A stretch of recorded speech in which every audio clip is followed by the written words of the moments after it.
Bezrat Hashem, Daf Mem Retzad de Eruvin. Estamos na Memzain Amudbet, Memzain no verso, na penúltima linha, na última palavra da linha, Tana Rabbi Chia. Começando um novo assunto. Fala que na Tana Rabbi Chia ensinou uma braita. Cherem Sheben Tchumei Shabbat. Se trata de um reservatório de água que tinha lá uma rede, um cherem, é uma rede de pescador. Antigamente se fazia essas redes com fibras de bambu. Estava dividindo entre as águas desse reservatório. Tinha as águas à direita, referentes a uma cidade à direita, águas à esquerda, referentes à cidade à esquerda. Sheben Tchumei Shabbat. Esse reservatório de água estava entre dois tchumim, dois limites de duas cidades diferentes, aquele quilômetro fora da cidade. Ou seja, com relação à cidade à direita, aquele quilômetro fora da cidade terminava no meio desse reservatório, a mesma coisa com relação ao reservatório à esquerda.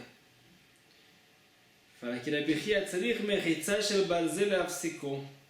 Para as pessoas consumirem essa água em Shabbat Yom Tov, é necessário colocar uma parede de ferro dividindo esse reservatório. Não é suficiente essa rede de pescador para separar entre as águas. O conceito é que se as águas estavam na entrada do Shabbat em certa posição, as águas que estavam à esquerda no meio do Shabbat passaram ao lado direito desse reservatório.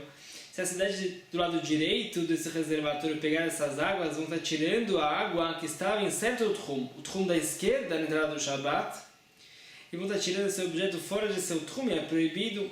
Por isso, fala Rabbi Chia, é necessário colocar uma parede de ferro dividindo essas águas, para que as águas que estavam à direita na entrada do Shabbat continuem à direita no meio do Shabbat também. Isso fala aqui a Gemara. Mechayech alei Rabbi Yossi b'Rav Chanina. Rabbi Yossi b'Rav Chanina achou graça dessa alahá de Rabbi Chia. Pergunta, por que Rabbi Yossi b'Rav Chanina achou graça dessa alahá de Rabbi Chia? E leima, se o motivo é Mishum detanela que Rabbi Yochanan benuri lechumra, se o motivo é porque Rabbi Chia dificultou a alahá como Rabbi Yochanan benuri fala, Rabbi Yochanan benuri discutiu com o Chachamim com relação a Hefse Efker, Korim Shvita ou não, os bens de Efker, objetos que não têm nenhum dono. Será que eles têm um tron fixo na entrada do Shabbat, não pode ser deslocados fora do seu 2.000 amá, aquele quilômetro em volta desse objeto?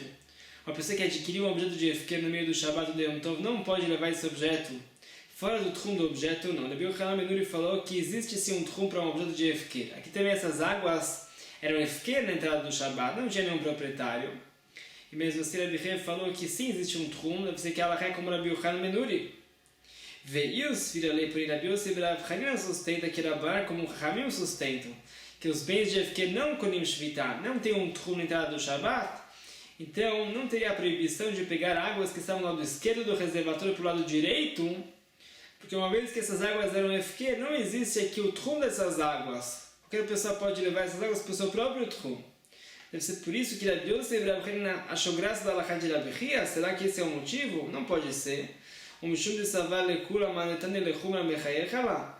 Porque Rabbi Yossi b'Rav Chanina facilita a alahá e Rabbi Chia dificulta a alahá, por isso se baseia na opinião de Rabbi Yochanan benuri, por isso Rabbi Yossi b'Rav Chanina vai achar graça disso? Com certeza não. Rabbi Chia tem sim uma base para o que ele está falando.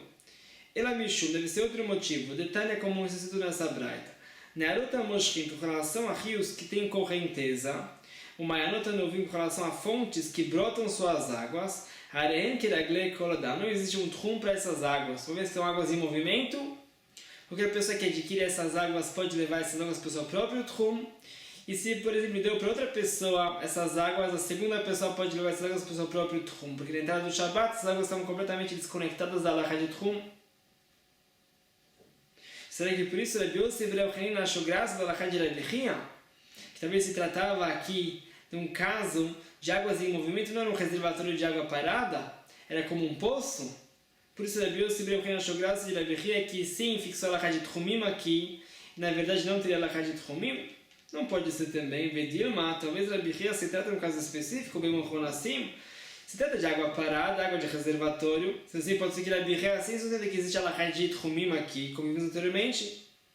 Ela Mishum, deve ser que Rabbi Yossi b'Rav Chanina achou graça por outro motivo. Dektani, como Rabbi Chia próprio falou, tzarich mechitzah shel barzel le'afsiko. Rabbi Chia falou que é necessário uma parede de ferro para dividir entre as águas desse reservatório. Explica como é a opinião de Rabbi Yossi b'Rav Chanina, o maesh nakanim delo. Por que Rabbi Chia falou que é necessário aqui uma parede de ferro? Não é suficiente uma parede de bambus. Daí Beumaya deve ser porque passa água entre esses bambus e a água que estava do lado esquerdo do reservatório pode passar para o lado direito facilmente. Pergunta Shilbarzela Meaile Beumaya. Também com relação a uma parede de ferro, não dá para fazer uma parede hermética no chão desse reservatório. Vai passar água por baixo também pelos lados. Então, qual é a diferença entre uma parede de ferro e uma parede de bambus?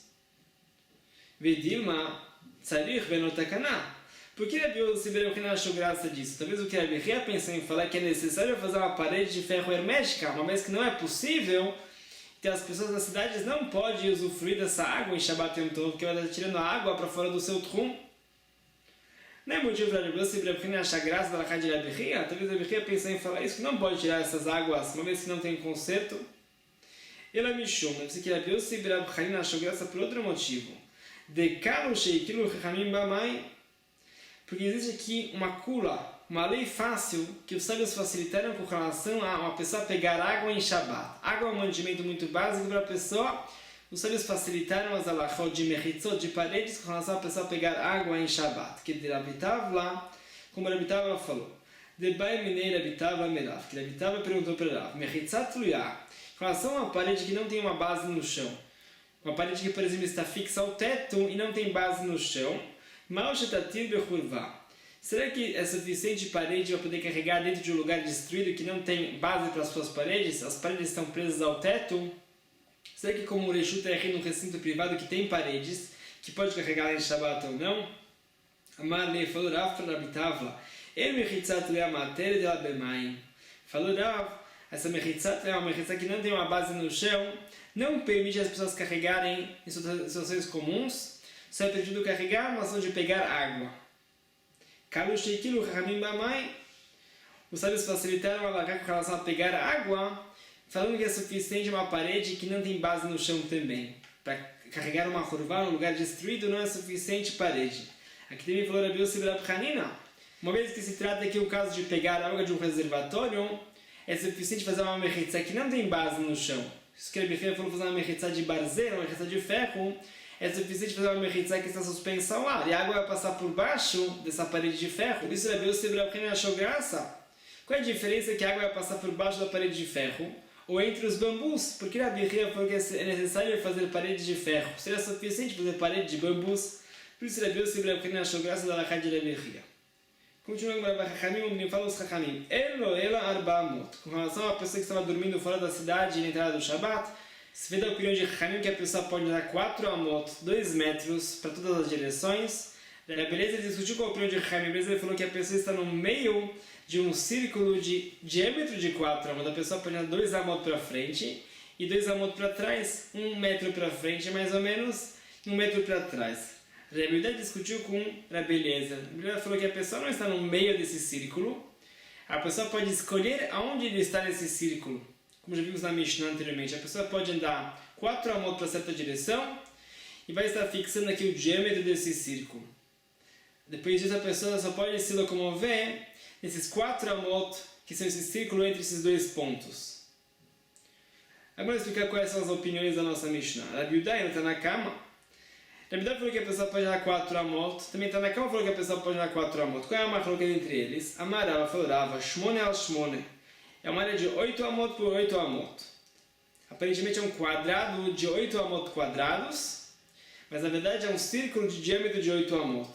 A pessoa pode andar esses 8 amot, esses 4 metros por todas as direções conforme está na cama. E cabena, essa é a macroca, conforme Rabi Yehuda, a pessoa só pode andar 4 amot. Não pode andar 8 amot, conforme está na cama, a pessoa pode andar 8 amot. A prova que Hamim discute com Rabi Yehuda com relação a essa alahá de 8 amot, e este Shmone al Shmone de Rabi Meir, conforme Rabi Meir, a pessoa tem 8 amot, ou seja, a pessoa saiu do Tchum de forma involuntária, ou ele dormiu fora da cidade e entrada do Shabbat. Conforme Chachamim, a pessoa está no meio de um círculo que tem 8 amot de diâmetro, a pessoa pode andar 4 amot por todas as direções. Conforme Rabi Yehuda, a pessoa não está no meio desse círculo, a pessoa pode escolher aonde ele está nesse círculo, esse círculo vai ter um diâmetro de 4 amot, a pessoa andando 4 amot, fixou esses 2 pontos, se desenha aqui em volta dele um círculo do trum dele, esse círculo vai ser os 4 amot que ele pode andar em Shabbat. Ve'amar Rava falou, Rava, machloket la'alech. Toda machloket dos Tanaim, se esse círculo tem 8 amot, ou tem 4 amot, é só com relação a caminhar fora do tchum. A valetalteu, porém com relação a de carregar, todos concordam que a pessoa só pode carregar até 4 amot, não pode carregar mais de 4 amot. São dois conceitos independentes, esses 4 amot do tchum e os 4 amot da pessoa poder carregar. Vale dalet eiractiva. Pergunta a Gemara, qual é a fonte desse conceito desses 4 amot? Qual é a fonte disso da Torá? Que detalhe como falou a Braita, Shvu ishtartav. A Torá fala com relação ao Shabat, a pessoa não pode sair fora do seu acampamento em Shabat. A Torá fala Shvu ishtartav, a pessoa tem que se sentar no seu local. O que significa que a pessoa vai se sentar no seu local? A pessoa pode sim se locomover. Explicar a Braita, se trata de um caso em que a pessoa saiu fora do tchum de forma involuntária. A pessoa tem que se sentar onde ele está. O que significa ishtartav? Na área que ele está embaixo dele. Ketartav. A mesma área que ele ocupa se ele está deitado, essa é a área que ele pode caminhar em Shabat se ele está fora do tchum. Vekama tartav, quanto mede essa área? Gufon shalosh amot. O corpo da pessoa fora a cabeça mede 3 amot, mais ou menos 1,5 metro. Ve'amá kedelifshot yadav veraglav. Fora isso tem mais uma amá, completando esses 4 amot, o suficiente para a pessoa deitar e esticar seus braços e suas pernas.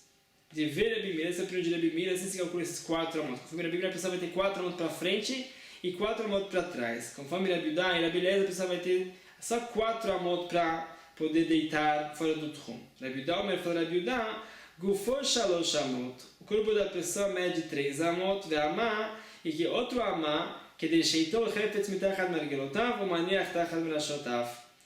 É o espaço suficiente para a pessoa pegar uma almofada, um objeto debaixo de suas pernas e colocar embaixo de sua cabeça. Esse objeto vai ocupar aqui mais uma amá, mais meio metro aproximadamente, completando os 4 amot que a pessoa pode andar fora do tchum em Shabbat Yom Tov.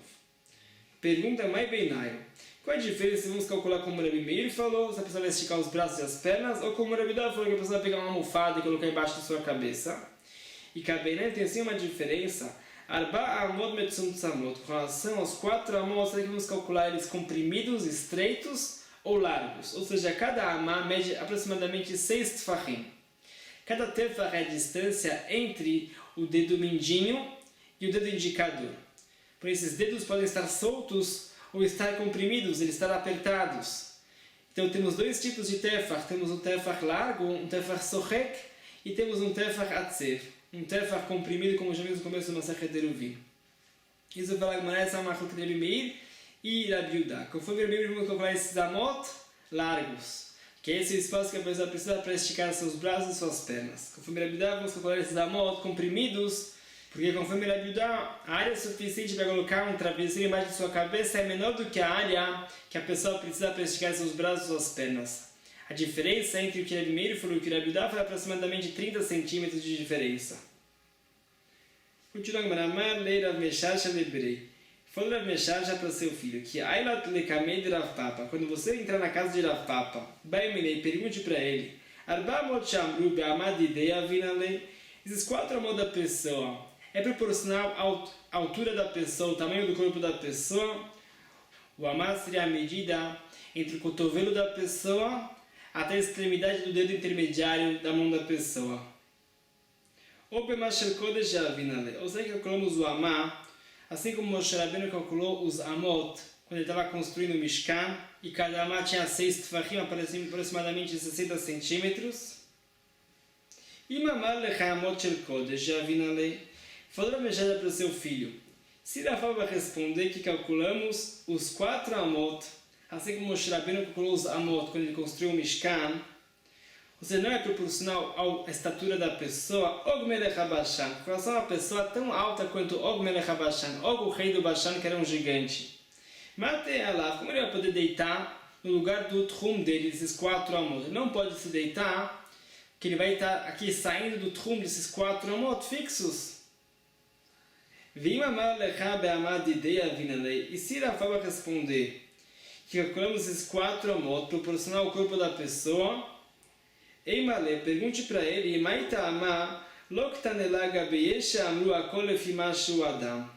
a pergunta é por que não está citado na Mishnah em Kelim, que fala várias medidas que são proporcionais ao tamanho da pessoa.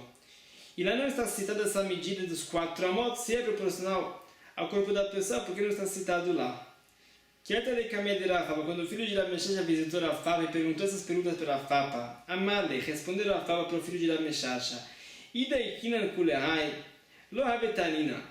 Se nós fôssemos tão exatos, tão rígidos com as Mishnayot, nós não estudaríamos nada. Leolam be'amad idei avinale. Na verdade, calculamos esses 4 amot proporcional à estatura da pessoa. Vedikakasha lechai, diz que você perguntou, Maita amaloktane gabeesh amru. Se é assim, por que não está citado nessa Mishnah Maseret Kelim, com todas as medidas proporcionais ao tamanho da pessoa? Delo psikale. Fala porque não em todos os casos isso se aplica. Por quê? Mishum de ikananas devarav, com relação a uma pessoa anã lo aleno. Uma pessoa anã que o amad dele é menor do que o normal, mesmo assim os 4 amot dele são com os 4 amot de amot shel kodesh. Os 4 amot calculados se baseando no amad que Moshe Rabbeinu fixou para construir o Mishkan, o amad de 6 tfachim. Uma vez que não é exata essa alahá, não se aplica em todas as situações que esses 4 amot é proporcional à estatura da pessoa, então a Mishnah em Masechet Kelim não citou essa alahá. Continua a Gemara, Hayushnaim, Miktzat amotav shel zeh. A Mishnah falou anteriormente a pessoa que estava dormindo fora da cidade entrada do Shabat, conforme Chachamim tem 4 amot, esses 2 metros em volta dele para andar. Hayushnaim, o que acontece? São 2 pessoas que estavam dormindo fora da cidade. Miktzat amotav shel zeh, parte do tchum de uma pessoa está dentro desses 4 amot da segunda pessoa, tem uma intersecção entre esses 2 tchumim. A Mishnah falou que as 2 pessoas podem carregar objetos até esse tchum, esses 2 amot de intersecção, e podem se sentar lá e fazer suas refeições de Shabbat lá. A Mishnah falou na sequência com relação a 3 pessoas que estão em linha reta, entre o primeiro e o terceiro tem 8 amot de distância, eles não têm nenhum tchum em comum, entre eles tem o segundo, que tem sim 2 amot em comum com o primeiro, 2 amot em comum com o terceiro. O primeiro e o segundo podem se sentar e carregar esses objetos para esses 2 amot de intersecção. A mesma coisa com relação ao segundo e o terceiro. Porém, o primeiro e o terceiro não podem carregar objetos, não podem andar até o tchum do outro, que eles não têm nenhum tchum em comum. Rabbi Shimon falou, Lemad davar domeh. Como que esse caso dessas 3 pessoas parece? Falou, Rabbi Shimon parece com um caso de 3 pátios. Sabemos que só podemos carregar em pátios diferentes ou pátios coletivos se fizermos o conceito de Eruvei Hatzerot. Compramos comida com o dinheiro de todas as pessoas que participam desse pátio, colocamos em uma das casas do outro pátio, isso unifica os pátios. É como se as pessoas colocaram as suas refeições numa casa do outro pátio, morassem no outro pátio. Sendo assim, é permitido carregar entre um pátio e outro. Falou Rabbi Shimon, nesse caso, essas 3 pessoas que estavam enfileiradas, dormindo fora da cidade entrada do Shabat, parece com o caso de 3 Hatzerot, 3 pátios. Por exemplo, que o primeiro pátio e o segundo pátio fizeram Eruvei Hatzerot. O terceiro com o segundo também fizeram Eruvei Hatzerot. Porém, o primeiro com o terceiro não fizeram Eruvei Hatzerot. Fala a Mishnah, o primeiro pode carregar para o segundo pátio e vice-versa. O terceiro pode carregar para o segundo pátio e vice-versa. Porém, o terceiro não pode carregar para o primeiro pátio e nem o primeiro pátio pode carregar para o terceiro pátio, porque eles não fizeram Eruvei Hatzerot entre eles. É parecido com esse caso dessas 3 pessoas, que o primeiro e o terceiro não têm nenhum tchum em comum. É parecido com esses 3 pátios, que o primeiro pátio e o terceiro pátio não têm Eruvei Hatzerot em comum. Pergunta Lama lemar davar domeh. Pergunta o que Rabbi Shimon quis ensinar com essa comparação do caso das 3 pessoas e o caso com os 3 pátios. Arri amar leum, Rabbi Shimon de Labanan. Explica agora isso que Rabbi Shimon falou para Chachamim. Merdi, no final das contas, lemar davar domeh, como que esse caso dessas 3 pessoas parece, Leshalosh Hatzerot aptuchot zu lezu. Parece um caso de 3 pátios abertos um ao outro, o ptuchot de Reshut Harabim, e tem portas desses pátios para a rua.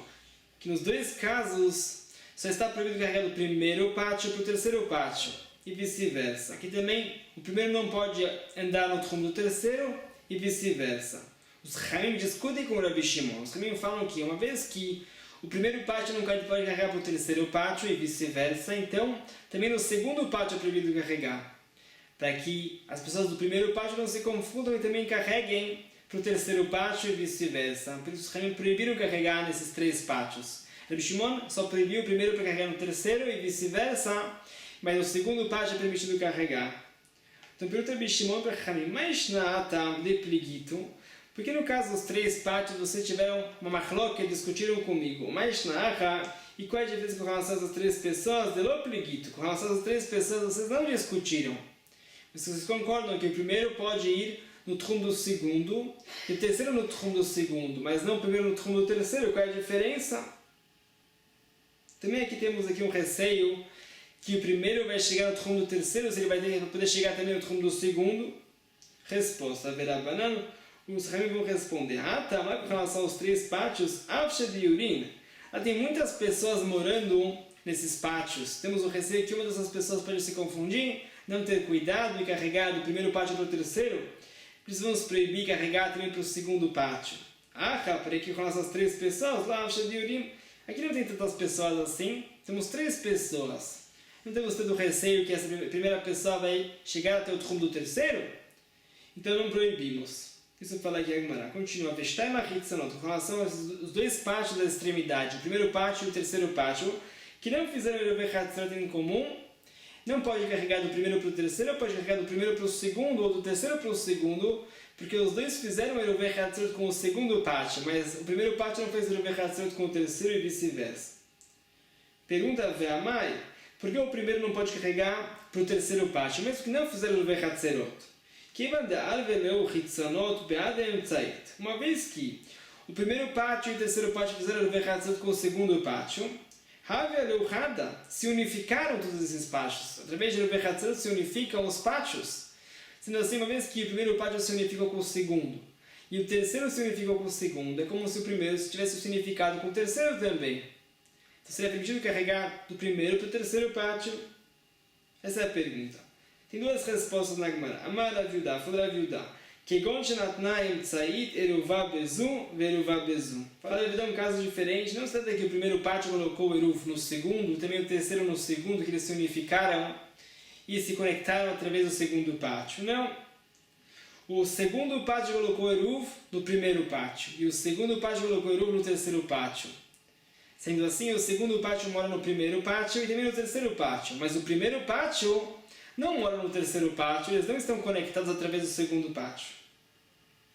Essa é a resposta de Raviudá.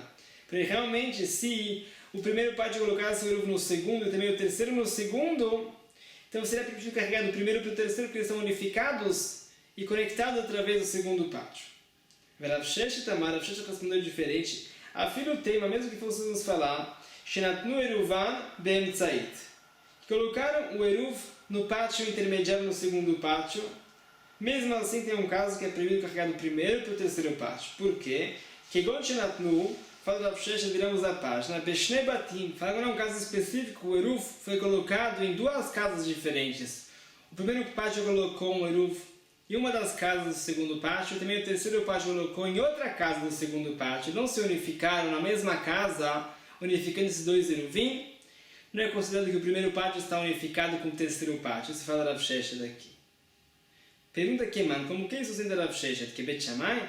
Como Bet Shammai? Não pode ser. Detalhe como falou a Braita. Hamisha shegavu et eruvan venatnu beshne kelim. Se tinha um pátio só, que tinha 5 pessoas morando nesse pátio, recolheram os alimentos do eruv, venatnu beshne kelim. Colocaram as 2 refeições do eruv, porém em 2 utensílios diferentes. Uma refeição em um utensílio e outra refeição em outro utensílio. Bet Shammai Omrim, fala Bet Shammai, Emeruvan eruv. Fala Bet Shammai, uma vez que essas 2 refeições não estão unificadas no mesmo utensílio, o eruv não é válido.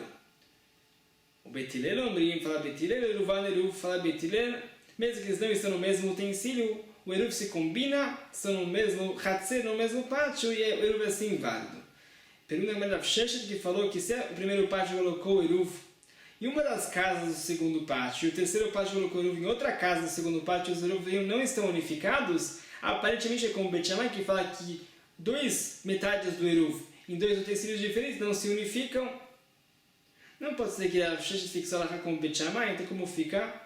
Fala, não, filho, tema Bet Hillel. Pode ser que Rav Sheshet se ensine como Bet Hillel também.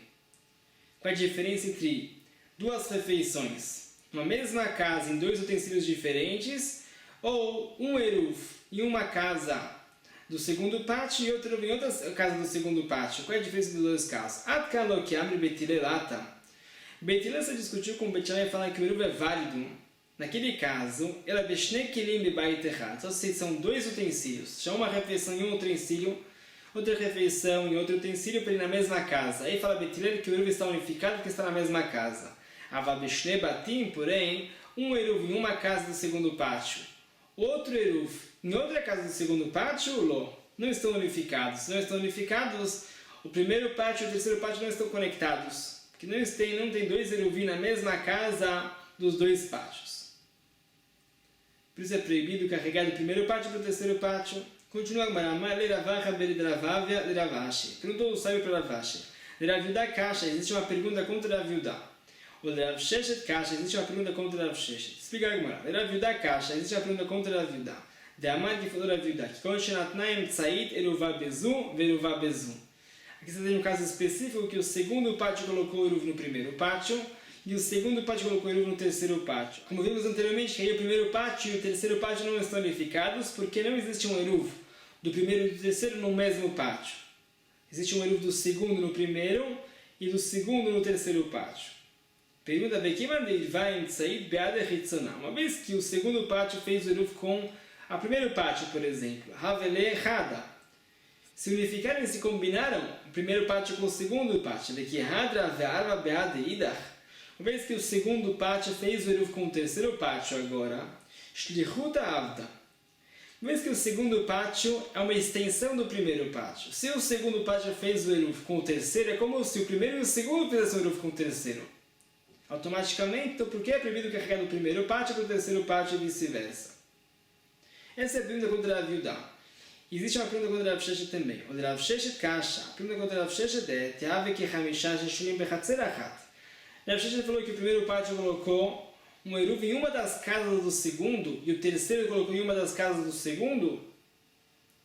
Por isso é proibido carregar de um pátio para outro pátio. Do primeiro pátio para o terceiro pátio. Pergunta Teave que Hamisha Sheshuim Bechatzer Achat Veshachach Echad Mehem Velo Irev. Vai ser igual a alahá de 5 pessoas que moram em um pátio. Uma pessoa esqueceu e não participou do eruv. Qual é a alahá? De Asreadad, que essa pessoa proíbe todos a carregar nesse pátio. Aqui também, mesmo que o primeiro pátio colocou eruv no segundo e o terceiro colocou eruv no segundo, é como se eles morassem no segundo pátio. Porém, uma vez que eles não se unificaram através do eruv Hatzerot, é como se fosse essa quinta pessoa que não participou do eruv do seu pátio. Também aqui, o primeiro pátio e o terceiro pátio moram no segundo, não participaram, não se unificaram através do eruv Hatzerot, é proibido carregar no segundo pátio, assim como com relação àquelas 5 pessoas, que uma delas não participou do eruv Hatzerot, que é proibido carregar naquele pátio. Qual é a diferença? Continua a Gemara, Amar de Ravashi, falou Ravashi, Lo de Raviudá Kasha. Essa pergunta não é difícil para Raviudá, Velo de Rav Sheshet Kasha, e a pergunta não é difícil para Rav Sheshet também. De Raviudá Lo Kasha, a pergunta não é difícil para Raviudá. A pergunta para Raviudá era que uma vez que o segundo pátio fez o eruv com o primeiro, ele se unificou com o primeiro pátio. Depois que o segundo fez o eruv com o terceiro, é como se fosse que o primeiro pátio e o segundo pátio fizeram o eruv com o terceiro. Só que o segundo pátio foi o shaliach, o encarregado do primeiro pátio, uma extensão do primeiro pátio para fazer o eruv com o terceiro. Por que é proibido carregar do primeiro para o terceiro pátio? Fala Ravashi, Lokash, não é difícil essa pergunta. Uma vez que o segundo pátio fez o eruv também com o primeiro, também com o terceiro. Porém, o primeiro pátio não fez eruv com o terceiro pátio. O que se vê daqui? O primeiro pátio se expressou, revelou sua intenção e sua vontade de que quer fazer o eruv com o segundo pátio, o Porém, o primeiro pátio não quer fazer eruv com as pessoas do terceiro pátio. Sendo assim, não vai adiantar falar que o segundo pátio é um shaliach encarregado do primeiro pátio. Uma vez que o primeiro pátio já se revelou sua intenção e sua vontade que não quer fazer eruv com o terceiro pátio, uma vez que na prática ele não fez esse eruv. Uma vez assim, o segundo pátio não fez o eruv em nome do primeiro pátio, só fez em nome do segundo pátio, e pode carregar para o terceiro, mas o primeiro não pode carregar para o terceiro.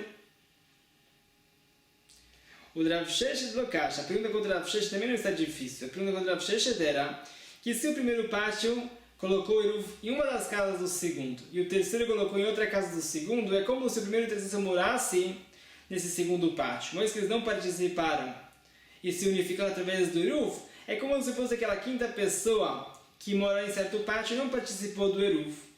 E o Eruv não funciona, as pessoas não podem carregar lá. E também o segundo pátio não pode carregar lá, uma vez que o primeiro e o terceiro não se unificaram através do Eruv, mesmo que eles moram lá, porque eles fizeram o Eruv com o segundo pátio. Para Ravashi Lokash, essa pergunta não é difícil para Rav Sheshet. Imamrud diurim la'akel, yomrud diurim la'achmir. Se os sábios falaram que Rovei Hatzerot considera como se a pessoa morasse em certo pátio, yomrud diurim la'achmir, será que isso significa também que lechumra, dificultando a Laha, isso também se aplica? Ou seja, se uma pessoa tem um pátio, e se primeiro fez o Rovei Hatzerot com o seu vizinho, que também tinha um pátio, ele queria carregar no pátio do seu vizinho, colocou as duas refeições na casa do seu vizinho, e pode carregar entre um pátio e outro. Nesse caso, eles facilitaram a Laha. É como se ele estivesse morando junto com o seu vizinho no outro pátio e pode carregar como se fosse um pátio só que se unificou. Nesse caso, eles facilitaram a Laha. Porém, um caso que se dificultaria a Laha. Por exemplo, com 3 pessoas diferentes, que o primeiro e o terceiro colocaram o Eruv dentro do pátio do segundo. Porém, o primeiro e o terceiro não fizeram Eruv entre si. Mas não tem cabimento falar que o primeiro e o terceiro, uma vez que eles não fizeram o Rovei Hatzerot entre si, também o segundo não pode carregar em seu pátio. Fala Ravashi que não tem cabimento falar isso, porque os sábios não dificultaram a Laha se baseando no Rovei Hatzerot, só facilitaram a Laha. Assim, uma vez que na prática o primeiro e o terceiro não moram no pátio do segundo, mesmo que eles não se unificaram através do Eruv, o segundo pode continuar carregando em seu pátio. Aqui também é a mesma coisa, falar não é difícil para fazer essa pergunta. Mesmo que o primeiro pátio colocou Eruv em uma das casas do segundo pátio, o terceiro em uma das casas do segundo pátio, mesmo que as pessoas do primeiro pátio não fizeram Rovei Hatzerot com as pessoas do terceiro pátio, o segundo pátio pode continuar carregando, mesmo que na prática as pessoas do primeiro pátio e as pessoas do terceiro pátio não moram no segundo. Isso fala aqui agora, respondendo também a opinião de Rav Sheshet e a opinião de Rav Yehuda. Bezerra já amanhã finalizamos essa sugiá com novos conceitos. Baruch Adonai Olam. Amém ve amém.